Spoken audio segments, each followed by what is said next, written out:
अस्सलामुअलैकुम। Programme night addition में हम आपको खुशामदीद कहते हैं। नाज़रीन, मियां नवाज शरीफ समेत 40 से ज़ायद लीगी रहनुमाओं के खिलाफ मुजरिमाना साजिश, बगावत और लोगों को उकसाने का मुकदमा दर्ज करने के हवाले से हुकूमत की जानिब से अब जो है वो वजाहतें देने का सिलसिला जारी है। आज मीडिया ब्रीफिंग के दौरान वफाकी वज़ीर इत्तलात शिबली फराज साहब की जानिब से ये वाज़ेह अल्फाज में कहा गया कि नवाज शरीफ के खिलाफ किसी FIR से हुकूमत का या वज़ीर आज़म का कोई लेना देना नहीं है और हमने कोई गद्दारी के सर्टिफिकेट नहीं दिए। जिसने भी ये किया है पता चल जाएगा, लेकिन इसे हमारे खाते में ना डाला जाए। हो सकता है कि नवाज शरीफ के खिलाफ FIR उनके अपने लोगों ने दर्ज करवाई हो।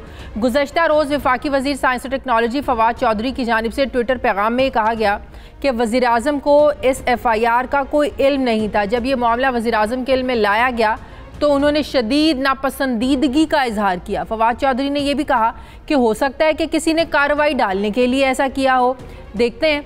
दूसरी जानिब वज़ीर आज़म आज़ाद कश्मीर राजा फ़ारूक हैदर ने खुद पर बगावत का मुकदमा कायम होने पर तंज करते हुए कहा है कि भारतीय वज़ीर आज़म मोदी तो खुश हो रहा होगा कि तकरीबन पूरा पाकिस्तान ही छोटे जहन के मुतसब लोगों की बदौलत जो है इसका एजेंट बन गया है। अब सियासी तज्ज़ियाकारों के नज़दीक नवाज शरीफ पर गद्दारी, बगावत और आवाम को उकसाने के इल्ज़ामात से हुकूमत की साख को शदीद नुकसान पहुँचा है। शायद इसी नुकसान की तलाफ़ी के लिए हुकूमत इस FIR से अब पीछे हटती हुई नज़र आ रही है। सवाल ये है कि क्या इन मुकदमात के अंदराज की वजह सिर्फ अपोजिशन की एहतजाजी तहरीक का खौफ है?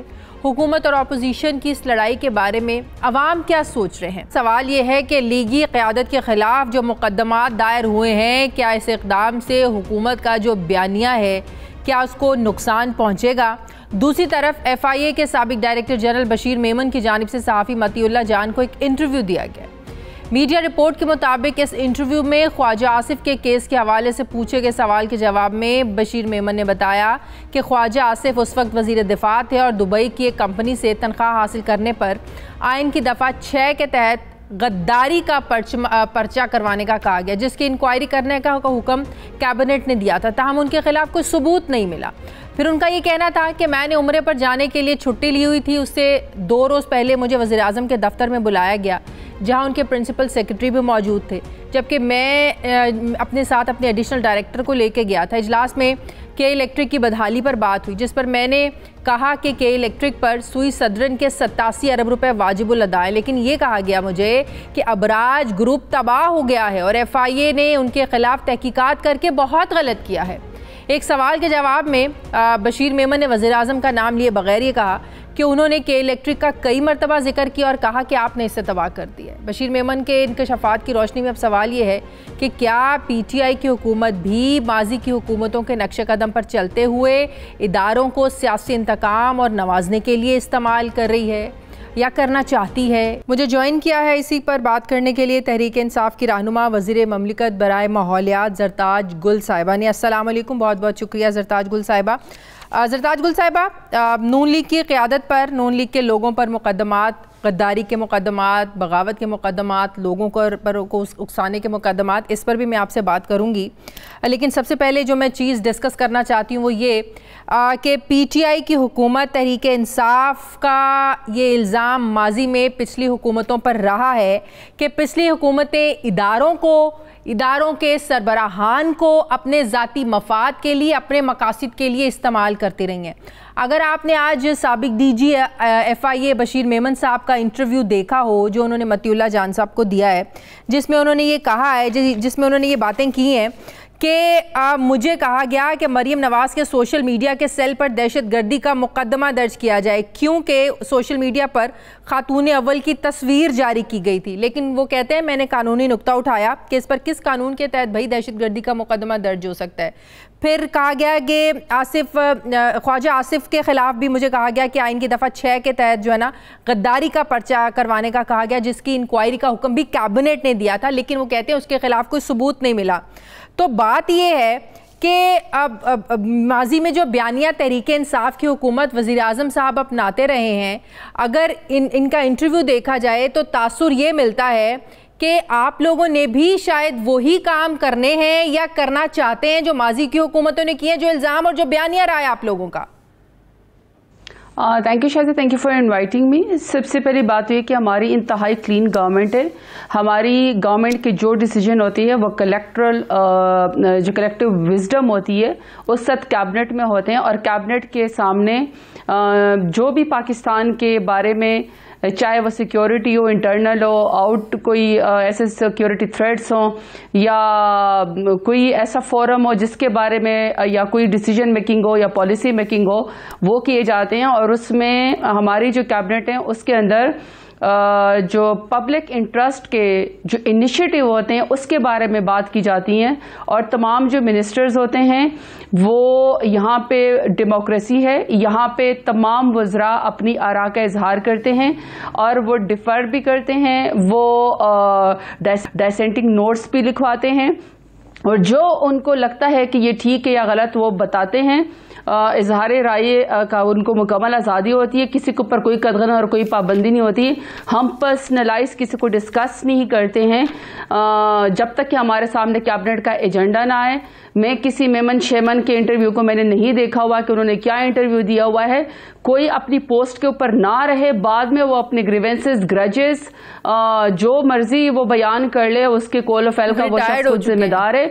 अगर किसी को फील होता है कि उनको मैनिपुलेट करने की कोशिश की गई, ये कोई नवाज की गवर्नमेंट नहीं है कि जस्टिस कयूम को फोन किए जाए या कॉल की जाए और अपनी मर्जी के फैसले लिखवाए जाए, या कैबिनेट के सामने अपना एजेंडा पेश किया जाता है, मिनिस्टर बात करते हैं। इंकशाफात से तासुर यही मिल रहा है कि यहाँ भी अपने मर्जी के फैसले करवाने की कोशिश की जा रही है। मैं वही कह रही हूँ, देख तो मैंने उनके इंटरव्यू नहीं देखा, किसी के फ्रस्ट्रेशन, ग्रजेस या कोई उनके, चूंकि वो अपनी प्रोफेशनल ड्यूटी ना अंजाम दे सकते हो या इस वक्त या रिटायर्ड हो गए हों या वो OSD हो, मुझे तो उनका स्टेटस का भी नहीं पता है, आई हैव नो आइडिया उन्होंने क्या इंटरव्यू दिया है। लेकिन शाजिया, जो कैबिनेट है ये बहुत बड़ा फोरम है, यहाँ पे लॉ मिनिस्टर बैठते हैं, यहाँ पे लॉ सेक्रेटरी बैठते हैं या एडिशनल सेक्रेटरीज बैठे होते हैं। जो एजेंडा सामने आता है उसको पब्लिक इनिशिएटिव में, और कोई भी शिक कानून से बाहर नहीं होती, ना कोई चीज इम्पोज होती है। जैसे ही आप कोई शिक बयान करते हैं, कोई बात करते हैं, फॉरेन लॉ मिनिस्ट्री हर कैबिनेट के अंदर, हर लॉ हर उसकी इंटरप्रिटेशन बताती है, उसकी बात बताती है, क्लॉज बाय क्लॉज जो है वो बात बताई जाती है। तो उसमें तो ऐसे कभी कोई बात डिस्कस ही नहीं हुई है। के उनका नहीं पता तो मैं कुछ और चीजें भी डिस्कस कर लेती हूँ, जिसमें ये भी बात हुई कि उन्होंने कहा कि एक इजलास में के इलेक्ट्रिक की बदहाली पर भी बात हुई, जिस पर मैंने कहा कि के इलेक्ट्रिक पर सुई सदरन के 87 अरब रुपए वाजिबुल अदा हैं, लेकिन कहा गया कि अबराज ग्रुप तबाह हो गई और FIA ने उनके खिलाफ तहकीकात करके बड़ा गलत किया है। तो बात यह है कि इलेक्ट्रिक जो कराची के लोगों के साथ कर रहा है, कराची के आवाम को बिजली नहीं मिल रही है और एक्सपेक्ट किया जाता है कि इलेक्ट्रिक किसके अंदर है, ज़ाहिर है विफाक के अंदर है, तो विफाक कोई एक्शन लेगा। तो FIA ने जब इन्वेस्टिगेट किया तो कहा गया कि आपने गलत किया है इन्वेस्टिगेट करके। शाजिया, मैं तो देखिए सिंपल सी बात है कि अगर किसी की पर्सनल इंटरव्यू के बारे में आपने मुझसे सवाल करना है तो मैं उसकी जिम्मेवार नहीं हूँ। वो शख्स XYZ अपने पर्सनल इंटरव्यू का खुद जिम्मेवार है।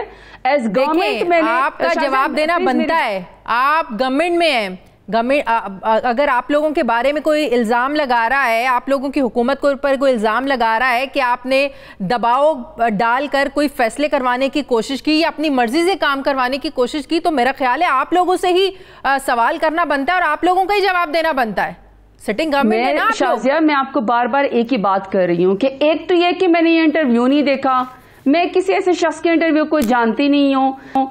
गवर्नमेंट के ऊपर अगर जो इल्जाम लगाएंगे उसका गवर्नमेंट का जो इंफॉर्मेशन मिनिस्ट्री है उससे प्रॉपर जवाब जाएगा, वो उसका जवाब देंगे अगर वो इस काबिल समझेंगे। सेकंड बात यह है कि अगर हमने पनामा केस में नवाज शरीफ को और उनके खानदान को एसेट बियॉन्ड मीन केस में और जो उनसे कहा था कि आपके ऊपर ये करप्शन के इल्जाम है और मनी लॉन्ड्रिंग के केसेस है, हमने उनको कोर्ट में लेकर गए। कोर्ट के अंदर हमने ये साबित करवाया कि करप्शन के इल्जाम दुरुस्त है, उनके ऊपर ताहयात पाबंदी लगी सियासत से, वो कन्विक्टेड क्रिमिनल है और वो एब्सकॉन्डर है। तो जो शख्स जिसके ऊपर इल्जाम लगाता है, he should go to the courts और जहां तक गवर्नमेंट की जो ये आप इंटरव्यू की बात कर रहे हैं, अगर FIA के जो DG समझेंगे, FIA समझेंगे, जो उन्होंने इदारों के ऊपर इल्जामात लगाए हैं, वो उसका जवाब गवर्नमेंट के ऑफिशियली आ जाएगा। मैं सिर्फ आपको एक बात बता रही हूं कि जब कैबिनेट के अंदर डिसीजन होती है वो कि पर्सन स्पेसिफिक नहीं होती है, वो पब्लिक के इंटरेस्ट में होती है, किसी को पर्सनलाइज डिस्कस नहीं किया जाता है। हुकूमत और कलेक्टिव जो विजडम है गवर्नमेंट की, प्राइम मिनिस्टर की, तमाम कैबिनेट मिनिस्टर बैठते हैं, लॉ मिनिस्ट्री बैठती है और वो बताती है कि ये शिक यहां से है, ये आउट ऑफ लॉ चली गई है, इसको पर हम वो नहीं कर सकते हैं। ये कोई कैबिनेट मजाक नहीं है कि जिसका जो दिल किया कि तुम उठा के ये कर दो या इसको सफे को उधर से पलट दो या इधर से फाड़ दो, इस तरह की कोई डिसीजन मेकिंग नहीं होती। गद्दारी बगावत के मुकदमात बन रहे हैं मुस्लिम लीग नून की क़यादत पर, 40 लोगों के खिलाफ मुकदमात बना दिए हैं। वफाक अब इससे पीछे हटता हुआ नजर आ रहा है। पंजाब के वज़ीर इत्तलात कहते हैं भाई ऐसी तकरीरें करेंगे, ऐसी जबान इस्तेमाल करेंगे, मुल्की इदारों के खिलाफ बात अगर आप करेंगे तो ऐसे मुकदमात तो बनेंगे। तो पंजाब में मुकदमात दर्ज होते हैं, वफाक इससे लाताल्लुकी का इजहार कर रहा है। समझ में नहीं आ रहा कि वफाक कुछ और लाइन ले रहा है, पंजाब के लोग कुछ और बात कर रहे हैं। देखिए शाजिया, इस मुल्क में 22 करोड़ आवाम है, हर जिले का हर जगह पे एक डिस्ट्रिक्ट है, सिटी है, सिटी के अंदर, डिस्ट्रिक्ट के अंदर, यूसिस के अंदर मुख्तलिफ थाने मौजूद हैं, हर जगह का RPO DPO मौजूद है। जहां पे भी 22 करोड़ आवाम को जहां पे लगता है कि लॉ एंड ऑर्डर की कोई सिचुएशन है या किसी को किसी से कोई ग्रीवेंसेस है या कोई लॉ एंड ऑर्डर को तोड़ता है, वो FIR दर्ज कराते हैं और पुलिस का काम है इन्वेस्टिगेशन के बाद जाके FIR किसी भी कंप्लेनेंट के ऊपर, प्राइवेट सिटीजन के ऊपर फौरन जाके अमल जो है वो FIR दर्ज करना। अब 22 करोड़ अवाम हर रोज रोजाना लाखों के लिहाज से जो मुकदमात दर्ज होते हैं, उसका बर्डन उसी मुकदमे ने उठाना है, उसका जिम्मेवार प्राइम मिनिस्टर नहीं होता। प्राइम मिनिस्टर से पूछ के मुकदमे करते हैं। जहां पे भी पुलिस का काम है, कोई कंप्लेनेंट जाएगा वो जाके उसका साहिबा, अगर आपने देखा हो जो मुकदमात दर्ज हुए हैं, जो दफात लगाई गई हैं, आप देखें आजाद कश्मीर के वजीर आजम के खिलाफ मुकदमा दर्ज होना, फिर जो बाकी लोगों के खिलाफ मुकदमात, जो बगावत के गद्दारी के जो मुकदमात दर्ज हुए हैं, उनमें जो दफात लगाई गई हैं, अगर आपके नॉलेज में हो, अगर आपको पता हो, तो वो ये है कि वो दफात जो हैं वो फेडरल और प्रोविंशियल गवर्नमेंट की मर्जी के बगैर ये मुकदमात दर्ज नहीं हो सकते। अच्छा, फिर मैं आपको दोबारा से रिपीट करती हूँ। एक तो शाजिया 22 करोड़ आवाम रोजाना एक दूसरे के ऊपर मुकदमात दर्ज करती है। पब्लिक जो भी कंप्लेनेंट जाता है, पुलिस का ये वो है, रिस्पॉन्सिबिलिटी है कि वह FIR दर्ज करे। अब आ जाती है नवाज शरीफ साहब के ऊपर या किसी के ऊपर बात। सीधी सी बात है कि एक प्राइवेट बंदे को ये फील होता है कि नवाज शरीफ की जो एंटी स्टेट बयानियां हैं वो उससे प्रोवोक्ड, और उसको लगता है कि नवाज शरीफ साहब का गद्दारी के जुमरे में उसके ऊपर FIR होनी चाहिए। अब पुलिस का फर्ज है कि कंप्लेनेंट को जो है वो FIR दर्ज करे, फिर वो उसको देखे कि वो उनकी जुरिस्डिक्शन में आता है कि नहीं आता, फिर उसको खारिज करे या समाअत के लिए काबिल उनको लगता है। जहां तक गद्दारी के मुकदमे की बात है, ये बात याद रखनी चाहिए, आपके प्रोग्राम से शाजिया लोग सुन सकते हैं कि गद्दारी का मुकदमा सिर्फ स्टेट दायर कर सकती है, कोई और बंदा दायर नहीं कर सकता, लेकिन FIR कोई भी दर्ज करवा सकता है। तो वो अगर गवर्नमेंट ने करना होता तो वो स्टेट खुद करेगी, स्टेट का इदारा करेगा, स्टेट उसमें का मुकदमा करवाती है किसी के ऊपर, कोई प्राइवेट नहीं करता है। लेकिन प्राइवेट सिटीजन का जो बोझ है, जो FIR हुई भी है, वो उसको पुलिस देखेगी, वो जो उसका ड्यू प्रोसेस होगा वो ले लेगी। ये एक तकरीर के बाद ये सब कुछ हो रहा है, अभी तो जलसे होने हैं, जुलूस होने हैं, इनकी तो तहरीक शुरू होनी है, लॉन्ग मार्च होना है, फिर तो आप लोगों को ये नहीं करना चाहिए। आप लोगों का ये बयान है कि एंटी एस्टैब्लिशमेंट, इदारों को तनकीद का निशाना बनाना, बिल्कुल ये नहीं होना चाहिए। लेकिन अगर आपको लग रहा है ये सब कुछ हो रहा है, तकरीर में भी ये सब कुछ हुआ, सबने देखा, तो फिर तो ये जलसे जुलूसों की इजाजत होनी नहीं चाहिए। एक तकरीर के बाद ये हो रहा है तो बाद में क्या होगा? अच्छा, एक तो ये कि शाजिया के हुकूमत बिल्कुल इजाजत देती है। जब पिछले साल भी तमाम लोग कंटेनर के ऊपर पाकिस्तान की स्टेट के खिलाफ जमा हो गए थे कि उम्मत मुस्लिमा के अल्हम्दुलिल्लाह इस वक्त सबसे जो अच्छे लीडर हैं, जो इस्लाम का मुकदमा लड़ते हैं, जो हुजूर सल्लल्लाहु अलैहि वसल्लम के लिए खड़े होकर फरमाते हैं कि आप लोग अगर उनकी एक शान में नौज़ुबिल्लाह गुस्ताखी करते हैं तो मुसलमानों को तकलीफ होती है। यूनाइटेड नेशंस की असम्बली से ऐसे लेजिस्लेशन होनी चाहिए कि मुसलमानों की दिल आज़ारी ना हो और हजूर सल्लल्लाहु अलैहि वसल्लम की शान में कोई गुस्ताखी ना हो। तो वो तो प्राइम मिनिस्टर इमरान खान बड़े अच्छे तरीके से ये काम करें। हमारे जो सुप्रीम इदारे अफवाज जिन्होंने मुल्क के लिए कुर्बानियां दी हैं, उसके लिए कुर्बानियों के लिए पूरे पाकिस्तानी और पूरी गवर्नमेंट और पीटीआई की गवर्नमेंट और स्टेट खड़ी हुई है उनके साथ। हम अपने जो आर्म फोर्सेज है उसके खिलाफ किसी को भी बात नहीं करने देंगे। जलसे के ऊपर कोई पाबंदी नहीं है, जुलूस के ऊपर कोई पाबंदी नहीं है, कंटेनर के ऊपर आने के ऊपर कोई पाबंदी नहीं है, सब आके इकट्ठे हो सकते हैं। लेकिन अलबत्ता ये कि नवाज शरीफ के बयानिए को सिर्फ हमने ही नहीं पूरे पाकिस्तान ने और उनके अपने within the party Nawaz Sharif के बयानिए को उन्होंने रिजेक्ट किया है। उनकी अपनी सफ़ों के अंदर फूट पड़ चुकी है। और शायद आप देखें कि मरियम सफदर साहिबा ने क्या फरमाया, उन्होंने कहा कि नवाज शरीफ के बयानिए का बोझ हर कोई नहीं उठा सकता है। इसका मतलब है कि वो ये मान रही है कि with in the party ranks भी वहां पे क्वेश्चंस हो रहे हैं और उनके बहुत सारे एमपीएस और एमएनएस उठ के आपको पता है वो कहते हैं। ठीक है, बहुत शुक्रिया। जरताज गुल वजीर मुमलिकत बराए माहौलियात तहरीक इंसाफ की रहनुमा हमारे साथ थी। मुझे प्रोग्राम में नाज़रीन एक ब्रेक लेनी, वापस आते हैं वक्फे के बाद।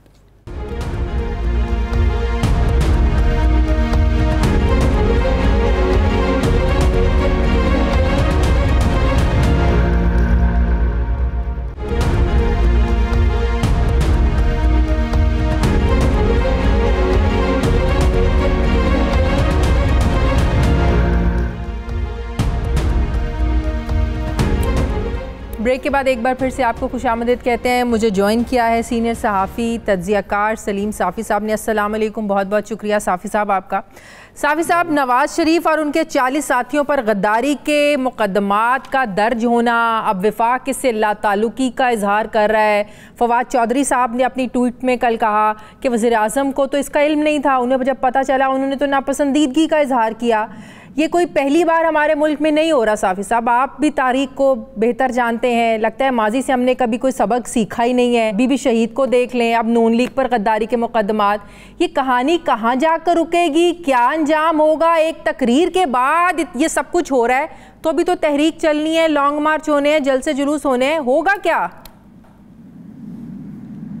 नहीं शाजिया, हिस्ट्री की तरफ तो आपने खुद इशारा किया और बयान भी किया कि जिस मुल्क में अगर फातिमा जनाह पे हो जाए, उन पे ये इल्ज़ाम लग जाए एक मिलिट्री डिक्टेटर के हाथों, तो फिर अगर किसी सियासतदान पे या किसी पख्तून, बलोच, पंजाबी, सिंधी, उर्दू बोलने वाले पे लगे तो उस पे हैरत का इजहार क्या हम। और ये भी वक्त ने साबित किया है कि जिस तरह माजी में वो इल्ज़ामात सियासी मकासद के लिए थे, इसी तरह आज भी है। मसलन मेरा तो ज़मीर और जहन नहीं मानता कि एक बंदा किस तरह अपनी धरती और अपनी मिट्टी और अपने लोगों के साथ शऊरी तौर पर गद्दारी का सोच सकता है। यानी मिट्टी का और अपनी धरती का मतलब तो वो माँ की मानिंद है, और अपनी माँ से कोई गद्दारी और बेवफाई कैसे कर सकता है? वो अपने इंसान कहलाने का मुस्तहिक नहीं हो सकता। लेकिन पाकिस्तान में बदकिस्मती यही है कि हर एक के पास अपना अपना हथियार है। आप मजहबी तबके पे तनकीद करें, उनकी सियासत पे करें, तो वो जवाब में फतवा लगा के आपको जो है मुर्तद, गुमराह और पता नहीं क्या कुछ साबित करता है। इवन आप किसी कौम पर हस्बी करें तो वो आपको जो है एजेंसियों का एजेंट और पता नहीं इस्टेब्लिशमेंट का एजेंट और क्या क्या वो इस्तेमाल करता है। और लेकिन ये मेरे ख्याल में आजकल बड़ा एक अजीब तमाशा हमें देखने को मिल रहा है। एक तो इस लिहाज से अजीब है कि ये पाकिस्तान की तारीख़ की पहली हुकूमत है जो इदारों को ढाल बनाकर इक़्तिदार में भी आई है और जो अभी भी इक़्तिदारों को ढाल बना रही है। हालांकि हुकूमतें अपने रियासती इदारों के लिए ढाल का किरदार अदा करती है। दूसरा, हम हुकूमतों का काम ये होता है कि वो रियासती इदारों और अवाम के नुमाइंदों, खा वो अपोजिशन में हो या कहीं पे भी हो, उनके दरमियान राब्ते का किरदार अदा करती है। उनको अगर लड़ाई की तरफ जाते हों तो उनकी मुसालहत कराते हैं। लेकिन ये पाकिस्तान की तारीख में पहली हुकूमत हमने देखी है कि जिसको अपनी बका रियासती इदारों और अपोजिशन को लड़ाने में नज़र आती है।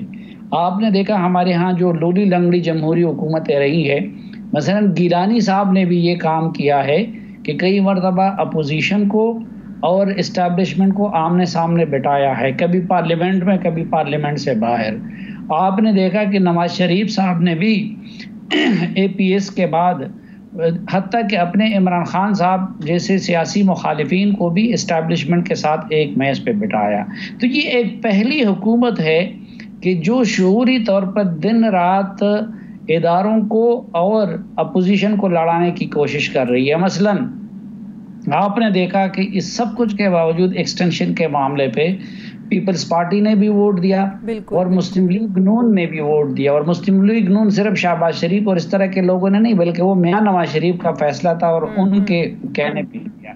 ये अभी भी जितने भी उज़र पेश करें, आप याद करें कि मियां नवाज शरीफ की APC में तकरीर के बाद इस हुकूमत के वज़ीर इत्तलाआत ने खुद इदारों को वरगलाया था, इदारों को मुखातिब करके उन्होंने कहा था कि आप ये काम कर लें, अपना हिसाब बराबर कर लें।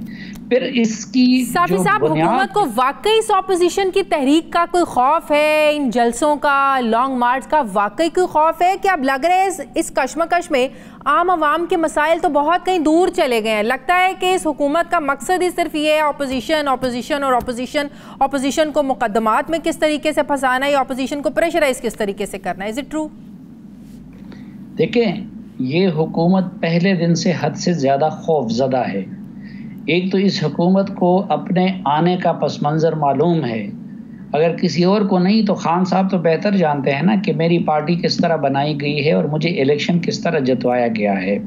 और किसी बंदे के या किसी सेटअप के खौफजदा होने की अलामत ये होती है कि वो अपने सियासी मुखालिफिन पे हमला आवर होते हैं। ये आप जब दूसरे पे हमला करते हैं तो ये बजाते खुद आपके अंदर के खौफ की अलामत होती है। मसलन जो बेखौफ लोग होते हैं वो एक तो जुल्म कभी नहीं करते, और दूसरा वो दूसरों की इज्जत और जान माल के बारे में नहायत हसास भी होते हैं। और बेसिकली जितने भी लोग इस तरीके से हमारी तारीख़ में वो वाक़े हुए हैं कि वो अपने नकादों की ज़ुबान बंद करने की कोशिश करते हैं, उनको जेलों में डालने की कोशिश करते हैं, वो बजाते खुद उनके अंदर के खौफ का नतीजा होता है। तो जो कुछ इन्होंने अपोजिशन के साथ किया, बशीर मेमन साहब के साबिक DG FIA उन्होंने जो इंटरव्यू दिया है मतीउल्लाह जान को, उसको आप किस कॉन्टेक्स्ट में देखते हैं? देखिए, मैं खुद ये आज से कई महीने पहले आर्टिकल में लिख चुका हूँ। अभी आप देखें कि इस मुल्क में आपने DG FIA को बुला के, और ये आज उन्होंने कुछ चीज़ों के बारे में पूरी तरह बात नहीं की, वो हयादार आदमी हैं।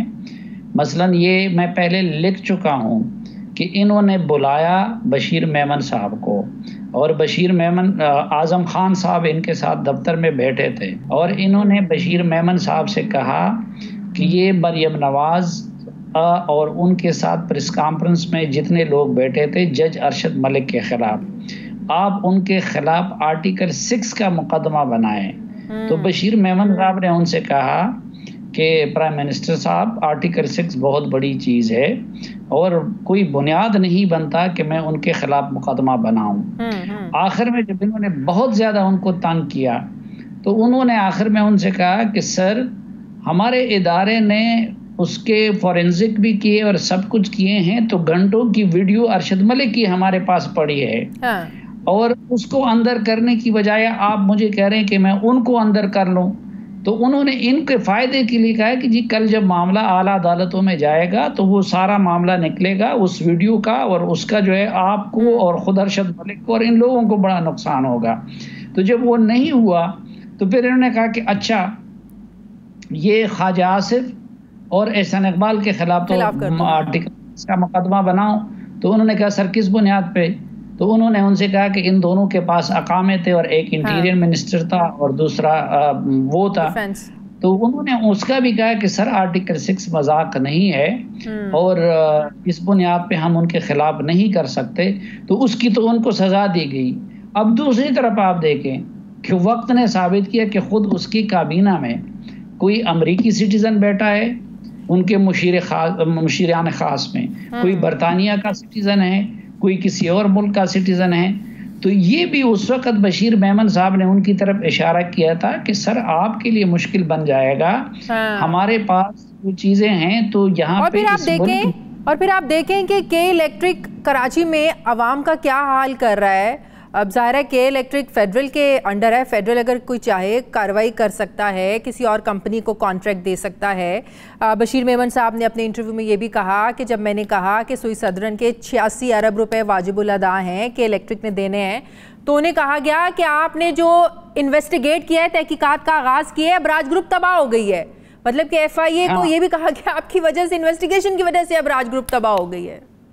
स्ट्रेंज। मैं आपको बताऊं, इससे पैरेलल बशीर मेमन ने एक और काम भी किया था। 2-3 चीज़ें जो है ना, आप भी उसने वो नहीं की थी। मसलन बशीर मेमन से ये क्यों नाराज़ थे? बशीर मेमन एक दिन अपने दफ्तर में बैठे थे, उनके पास मानिका साहब आ गए। आपको याद होगा कि हुकूमत के बिल्कुल शुरू में एक पुलिस अफसर के ख़िलाफ़ इस बुनियाद पे कार्रवाई की थी कि जो आपने पाकपतन में वो खातून अव्वल का जो वाक़या आया था, उसको उस दिन के बाद OSD बनाया गया। 1 साल OSD रहने के बाद वो FIA में थे, तो बशीर मेमन साहब ने उनको पोस्टिंग दे दी, और कोई ख़ास पोस्टिंग नहीं थी। तो उधर से वो आ गए मानिका साहब, और उन्होंने बशीर मेमन साहब से कहा कि वो देखे आपने हमारे इस मुखालिफ को फिर पोस्टिंग दे दी। तो बशीर मेमन साहब ने उनसे कहा कि मानिका साहब आप खुद सरकारी अफसर रहे हैं, और आखिर वो मैं उनको घर तो नहीं भेज सकता, बहुत सज़ा उनको मिल गई 1 साल, तो जाने दें उनको। उधर से मानिका साहब नाराज़ गए, और आधे घंटे बाद प्राइम मिनिस्टर के प्रिंसिपल सेक्रेटरी ने उनको फ़ोन करके कह दिया कि हमने वो गोंदल साहब को दोबारा OSD बना दिया है। तो ये जो इन्होंने उनको सजाएं दी, तो इसलिए दी कि वो इसी तरह की चीज़ों में, मसलन ये एक ब्यूरोक्रेट इस दौर में फिर हमने देखा जिनकी तफसीलात सामने आई कि वो इस हुकूमत की इसी तरह की नाजायज़ फरमाइशें पूरी नहीं कर रहा था। और उन्होंने कहा जो अब नैब कर रहा है, शुक्र अल्लाह ने मेरी इज्जत रख ली। हाँ, इस उम्र में तो इज्जत बचाना सबसे बड़ी बात होती है। हाँ जी, हाँ जी। कि सर आप अगर करना चाहते हैं, आपके पास नैब है, आपके पास और इदारे हैं, उनसे करवा दें, हमसे FIA का। और इससे उलट एक काम हुआ था, वो उलट एक काम भी, जब बशीर मेमन साहब मुंह खोलेंगे अगर उसकी किसी से पूछा जाए कि शाहिद खाकान अब्बासी को बाबर गौरी साहब की तरफ से शिकायत हुई थी MQM की तरफ से। हाँ जी, उसका भी जिक्र किया उन्होंने कि वो ज्यादती कर। तो जब उन्होंने उनको बुलाया और उन्होंने कहा कि जी मैं तो मेरिट पे ये काम कर रहा हूँ, तो शाहिद खाकान ने उठ के उनको गले लगाया और शाबाश दी कि ठीक है, अगर कानून के मुताबिक हो रहा है तो कैरियर आप जारी रखें। बिल्कुल सही। तो पुराने पाकिस्तान की मिसाल भी हमारे सामने और नए Pakistan. Thank you very much, बहुत शुक्रिया। सीनियर सहाफ़ी तज्ज़ियाकार सलीम साफ़ी साहब मेरे साथ थे। नाज़रीन, मुझे प्रोग्राम में एक ब्रेक लेनी, वापस आते हैं छोटे से वक्फे के बाद।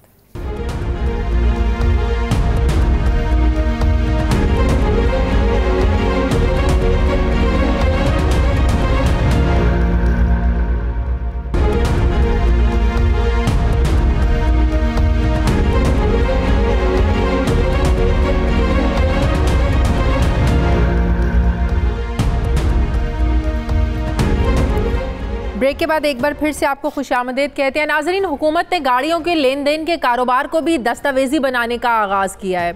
इस हवाले से FBR ने एक नोटिफिकेशन जारी किया है जिसमें यह कहा गया है कि डीलर को यह बताना होगा कि गाड़ी किसको फ़रोख्त की, गाड़ी की कीमत ख़रीद और कीमत फ़रोख्त में फ़र्क यानी मुनाफे पर 17% सेल्स टैक्स अदा करना होगा। नॉन फाइलर को इजाफी 3% टैक्स देना होगा। बेनामीदार गाड़ियां ख़त्म की जाएंगी और नई पॉलिसी के तहत गाड़ियों की खरीदो फरोख्त कैश पर करने पर पाबंदी कर दी गई है। अब अदायगी सिर्फ बैंकों के ज़रिए करना होगी। FBR की जानिब से मुतारिफ़ करवाए गए नए क़वानीन पर अवाम में काफ़ी ज़्यादा एक तशवीश पाई जा रही है कि क्या इस्तेमाल शुदा गाड़ियों की ख़रीदो फ़रोख्त पर दोनों फरीक को कोई नया इजाफी टैक्स अदा करना होगा, क्योंकि गाड़ियों पर सेल टैक्स मैन्युफैक्चरिंग या इंपोर्ट के दौरान ही वसूल कर लिया जाता है। लेकिन FBR ने इसकी वजाहत जारी करते हुए कहा है कि नए कवानीन का मकसद सेकंड हैंड गाड़ियों को रिकंडीशन करके फ़रोख्त करने के कारोबार की हौसला अफजाई करना है। अब नए कवानीन के तहत पुरानी गाड़ियों की मुकम्मल कीमत ख़रीद की बजाय सिर्फ मुनाफे पर 17% सेल्स टैक्स को वसूल किया जाएगा, और ये सिर्फ उन अफराद पर आयद होगा जो इस्तेमाल शुदा गाड़ियों की कदर बढ़ाकर उन्हें ज़्यादा कीमत पर फ़रोख्त करते हैं। अगर इस्तेमाल शुदा गाड़ी की फ़रोख्त पर मुनाफा नहीं बल्कि नुकसान होता है तो ये टैक्स अदा नहीं करना पड़ेगा, जिससे रिकंडीशन गाड़ियाँ मुनासिब कीमतों पर दस्तयाब हो सकेंगी। जबकि इससे पहले गाड़ी की कुल कीमत ख़रीद पर 17% सेल्स टैक्स वसूल किया जाता था। ये भी कहा जा रहा है कि FBR के इस नए कानून का मकसद पुरानी गाड़ियों के डीलर्स की आमदन जानना है और उन्हें बैंकिंग चैनल में लाना है। लेकिन बड़ा बुनियादी सा सवाल ये है कि अगर कोई ना बताइए कैसे पता चलेगा कि जिस शख्स ने गाड़ी को फ़रोख्त किया है और वो बता रहा है कि मुझे इतने फ़ीसद मुनाफा हुआ है जिस पर उसको 17% टैक्स देना है, तो कौन बताएगा कि वो सच बता रहा है या झूठ बता रहा है? सच कोई बताएगा? बड़ा इम्पॉर्टेंट सवाल है ये।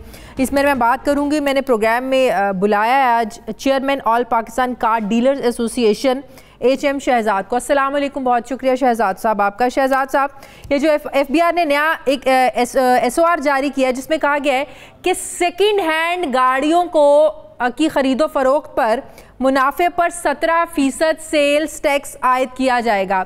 सवाल ये है कि कौन बताएगा भाई कि मुझे इतना मुनाफा हो रहा है? सब कहेंगे मुझे नुकसान हो रहा है, तो कैसे इस बात को जस्टिफाई करेंगे, या कैसे हुकूमत के पास कौन सा पैमाना है ये जांचने के लिए कि किसको कितना मुनाफा हो रहा है, कौन सच बोल रहा है, कौन झूठ बोल रहा है? देखें, इसमें मैं जरा सी ये बात क्लियर कर दूं कि जो भी उस SRO की स्प्रिट को जो आप लोग पढ़ रहे हैं उसको जरा समझने की ज़रूरत है। ये कोई नया SRO या नया कानून नहीं है, और ना ही कोई ये नया सेल टैक्स है। ये सेल टैक्स कई दहाइयों से लगा हुआ है, और ये मल्टीनेशनल कंपनीज या वो इदारे जो गाड़ियों को इस्तेमाल के बाद जब वो बेचते थे तो उस पर 17% पूरी गाड़ी की कीमत के ऊपर जो है वो 17% लिया जाता था। अब ये थोड़ी सी एक शिक जो है गवर्नमेंट ने इसमें बढ़ाकर इसको नरम किया है। मिसाल देता हूं मैं आपको कि किसी कंपनी ने जो सेल टैक्स रजिस्टर्ड कंपनी है उसने ये गाड़ी एक 15 लाख रुपए की खरीदी, मिसाल के तौर पे एक सुजुकी कार खरीदी, उस 15 लाख में सेल टैक्स था, और जब वो 3 साल बाद बेचने लगी तो अब क्योंकि अब वो गाड़ी की कीमत फर्ज कर लेंगे 16 लाख में बिक रही है, तो उस 15 लाख पे कोई सेल टैक्स देने की जरूरत नहीं है। अब जो ये 1 लाख रुपए आमदनी है उस कंपनी की जो रजिस्टर्ड है सेल टैक्स में, उसके ऊपर वो 17% देगी। ये लेकिन अगर कोई प्राइवेट शख्स, अगर कोई प्राइवेट मतलब कि कोई गाड़ी अपनी बेचना चाह रहा है, जाहिर है लोग बाहर बाहर डील कर लेते हैं। अगर मैंने किसी शख्स को गाड़ी अपनी कोई बेचनी है तो कौन बताएगा भाई कि मुझे इतना मुनाफा हुआ है, इतना मुनाफा नहीं हुआ? कौन देगा? टैक्स से बचने के लिए तो सब कहेंगे भाई मुझे तो मुनाफा हुआ ही नहीं है। नहीं, देखें, इसमें भी जरा सा आप समझ लें, ना ही आपके ऊपर वो सेल टैक्स है और ना ही जिसको आप बेच रही हैं उसके ऊपर सेल टैक्स है। और क्योंकि आप दोनों ना तो रजिस्टर्ड हैं सेल टैक्स में, तो लिहाजा आपके ऊपर ये सेल टैक्स नहीं है। हर उस कंपनी या उस इदारे के ऊपर यह सेल टैक्स नाफिज है जो ऑलरेडी पहले से रजिस्टर्ड है सेल टैक्स में। अच्छा, तो आप समझते हैं कि इससे लोगों की सेकंड हैंड गाड़ियों की जो डिमांड है वो बढ़ेगी नहीं बल्कि कम होगी? लोग कहेंगे कि सेकंड हैंड गाड़ियों पर भी हम लोगों ने इतना अगर टैक्स देना है तो इससे अच्छा बंदा नई गाड़ी ले ले।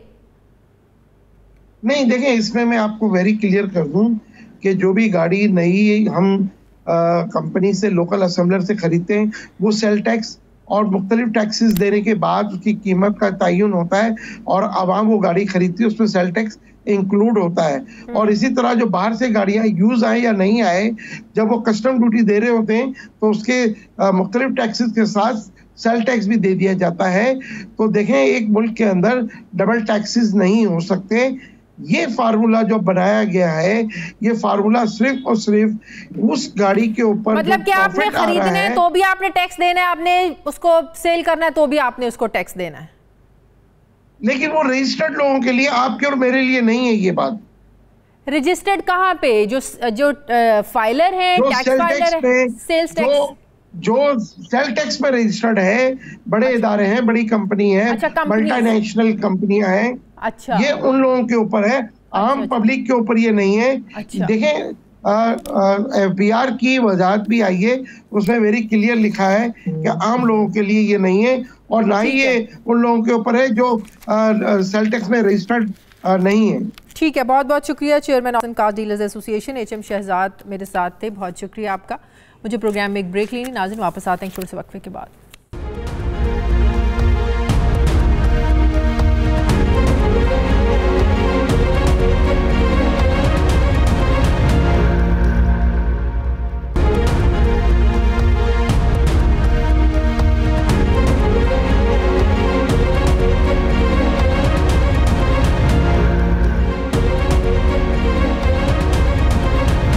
ब्रेक के बाद एक बार फिर से आपको खुशामदीद कहते हैं। नाजरीन, तहरीक इंसाफ ने इक़्तिदार में आते साथ एक किफ़ायत शारी और सादगी का नारा लगाया था। वज़ीर आज़म ने वज़ीर आज़म हाउस को इस्तेमाल ना करने और मुलाजमीन की तादाद को कम करने और वज़ीर आज़म ऑफिस के ज़ेर इस्तेमाल लग्जरी गाड़ियाँ बेचने का ऐलान भी किया था।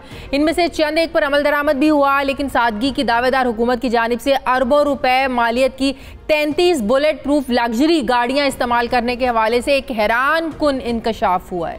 ज़राए का यह दावा है कि नैब के डर से एक अहम हुकूमती शख्सियत ने लग्जरी गाड़ियां इस्तेमाल करने के हवाले से सितंबर 2016 का ECC का फैसला और गाड़ियां इस्तेमाल करने से मुतालिक 1980 के रूल्स तब्दील करने के लिए कार्रवाई शुरू कर दी है।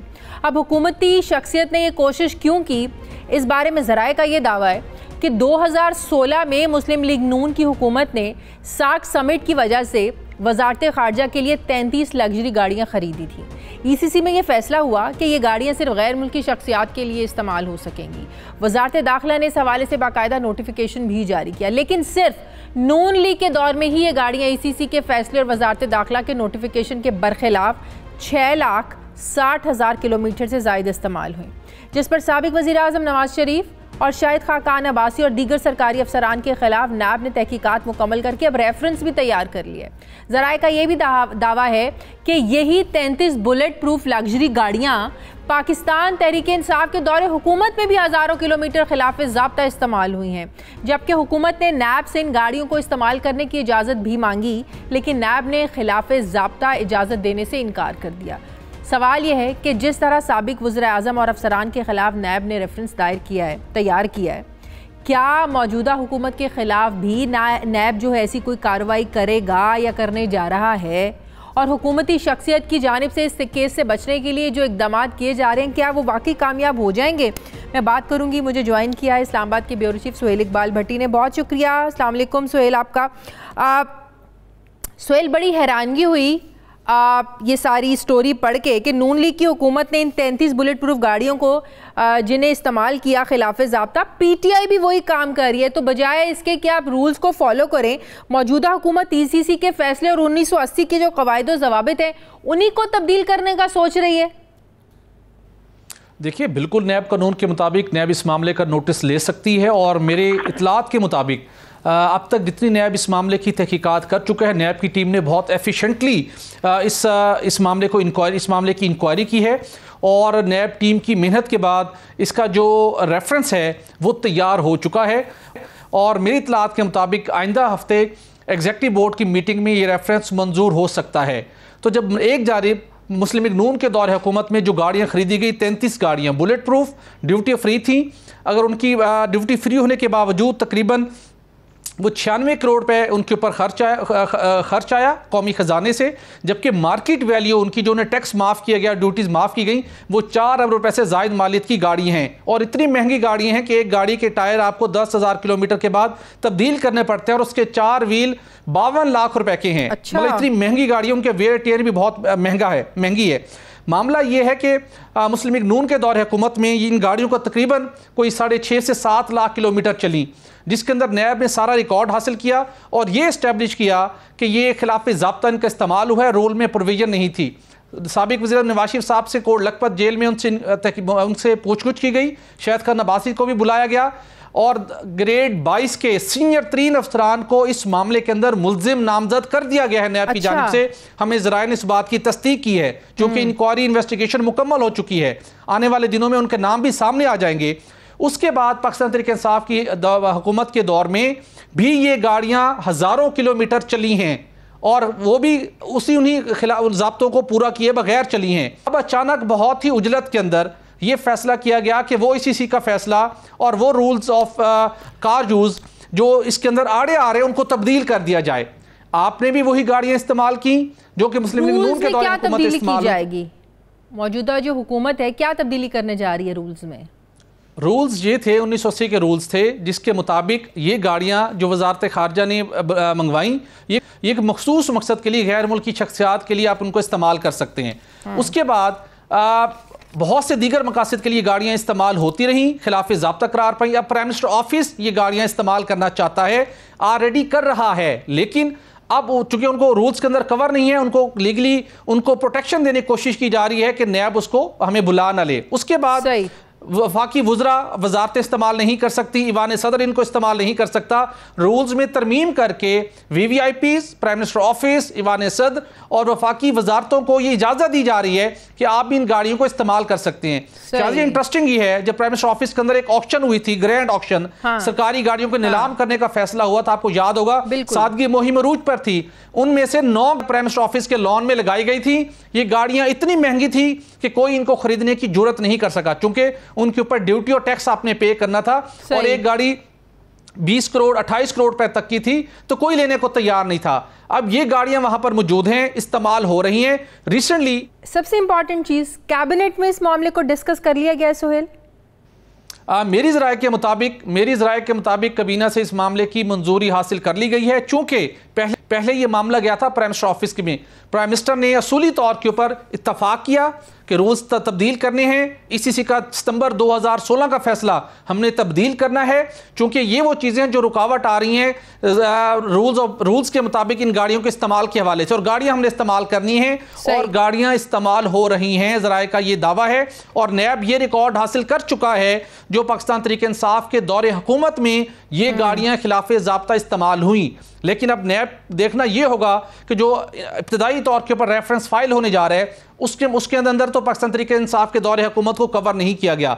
लेकिन जब पाकिस्तान मुस्लिम लीग नून के लोग में मौजूद होंगे तो उस वक्त ये सवाल उठेगा कि यही गाड़ियां खिलाफ ज़ाब्ता पाकिस्तान तहरीक इंसाफ के दौरे हुकूमत में भी हुई, तो आप एक तरफ एक लोगों को कैसे एक्सक्लूड कर सकते हैं? नैब से भी इस चीज़ की इजाज़त मांगी गई, लेकिन नैब ने इजाज़त देने से इनकार कर दिया, क्योंकि ज़ाहिर है नैब समझता है कि इस मामले को पहले खिलाफ ज़ाब्ता करार देकर मुस्लिम लीग नून के दौरे हुकूमत के लोगों के खिलाफ जो है वो रेफरेंस तैयार किया गया है, तो लिहाजा कैसे अब मौजूदा हुकूमत जो है इसको इजाज़त दी जा सकती है। बहुत बहुत शुक्रिया। इस्लामाबाद के ब्यूरो चीफ सोहेल इकबाल भट्टी मेरे साथ थे। नाज़रीन, हमारे प्रोग्राम का वक्त खत्म हो गया। प्रोग्राम के लिए आप हमें फीडबैक ज़रूर दीजिएगा। मुझे इजाज़त दीजिए, अपना ख्याल रखिएगा। अल्लाह हाफ़िज़।